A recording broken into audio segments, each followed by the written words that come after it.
Next, we're going to take a look at animation.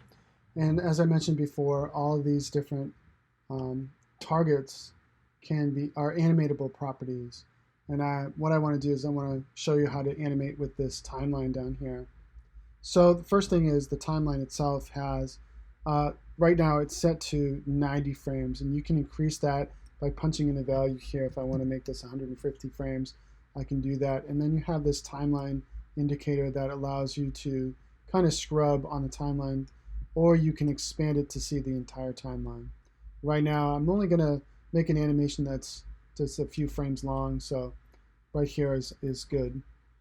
Next thing I want to do is I want to select the object that I want to animate, so I'm going to select the first face, and just want to make sure, yep, so I'm going to animate this vase, and what I'm going to do is I'm going to animate on the y-axis. So I'm looking in the coordinates in the attributes manager, I'm looking for the y-axis, and here's the y-axis right here.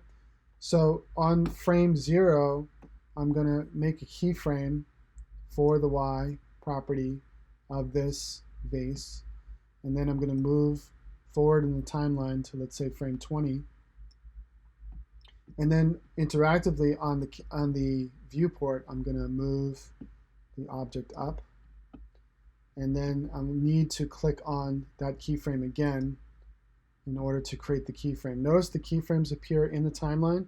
You see these blue boxes that appear here, and as I scrub through the playhead, you'll see the animation take place.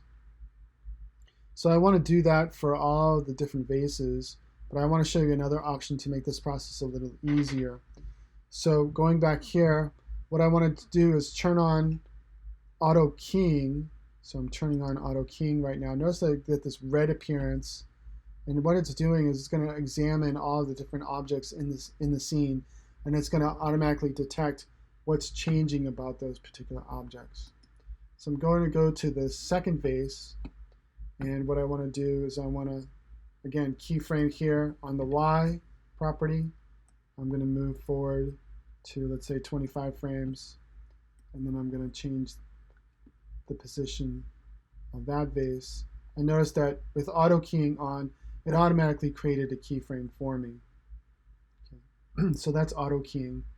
And I have one more vase that I want to animate, this vase right here. So I'm going to go back to frame 0. And again, I'm going to click the keyframe for Y and move forward to 30 frames. And then I'm going to move this object up. And then I'm going to scrub back through the timeline. And we have some playback controls here for going back or going forward or going to the next key, going to the previous key, and then finally playing. And you notice that as I play through the animation, it has some easing values that's applied to it. It's not just a linear animation. It doesn't just go from point 0 to point A to point B. It does have some easing properties that are in it.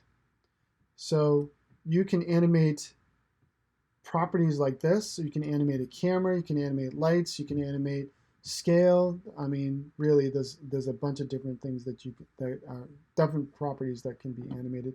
Anything that has these circles can be animated, and this is the tools that you use to animate those objects.